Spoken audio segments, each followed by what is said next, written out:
Magandang araw po sa inyong lahat. Ako po'y narito na naman muli upang magbabahagi sa inyo ng kaalaman tungkol sa Tres Pico Roma.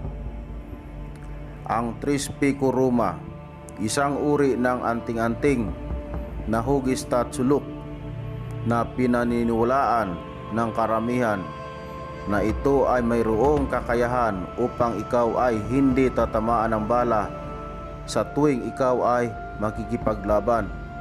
Lihis bala kung tawagin o lilihisan ka ng bala sa tuwing daladala mo ito kapag ikaw ay makikipagbarilan, na kung minsan ito ay makikita mo na sinusuot ng mga albularyo kung sila ay mayroong pasyente na sinasapian ng mga masasamang espiritu na kulam o na barang, dahil ito ay mayroong kakayahan na magbibigay ng proteksyon sa taong nagtatangan nito. Isa ka ba sa nagmamayari ng Tres Pico Roma? Halika na at pag-usapan natin kung paano mo ito gamitin upang maging mas malakas ang bisa nito. Pero bago tayo magpatuloy, inaanyayahan ko muna kayo na pindutin ang subscribe button at i-hit mo na rin ang kampana upang ma-notify ka kapag ako ay mag-a-upload ng bagong video. Ang Tres Pico Roma, ito ay hugis tatsulok na sa bawat kanto ay mayroon ka makikitang letrang A na ang ibig sabihin Aram, Akdam, Aksadam, o di kaya Aram, Ardam, Adradam.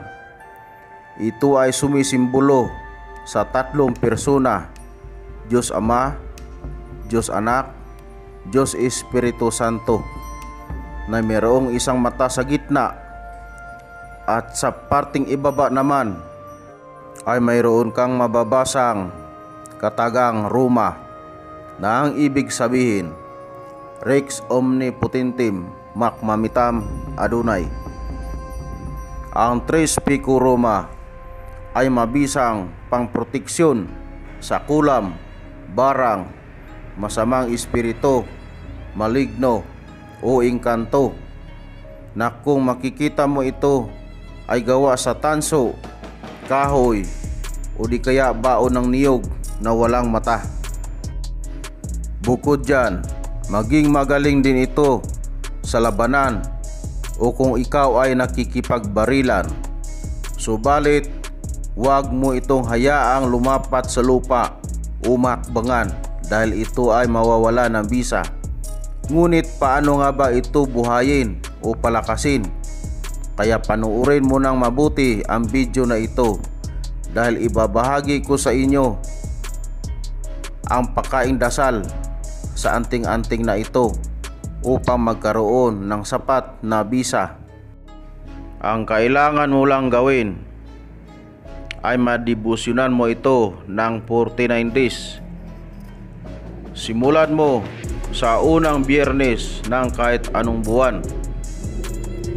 Magsindi ng kandila sa oras ng pakros at magdasal ng 3 Ama Namin at 1 sumasampalataya, at pagkatapos hawakan sa kanang kamay ang Tres Pico Roma at ilapit mo ito sa iyong bibig at ibulong ang pakaing dasal sa anting-anting na ito ng 3 bisis.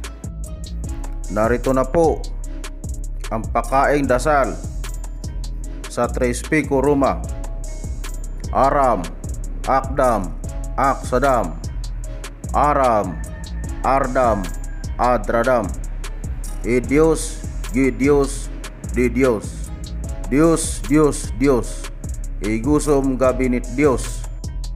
Amika mi amiktam, matam, mitam, mikam, makam, mak mamitam, ampilam, guam, iksiminirao.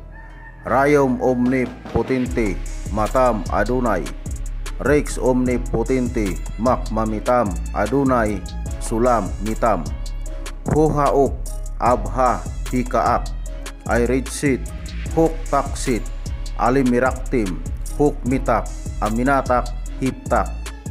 Diyos Ama, Senior mi ayuda, Husime intersida, anami suplika, Joaquin dipienda, Estolano, Ruega emerenciana, Libra anami, Ludiam, Pax Pater, Akdudum siuksumux Christum, Cognobomus, Kitam, Helis, Kitom, Kurom, Horinel, Resinde, Anami, Ludiam, Pax Pater, Akdudum siuksumux.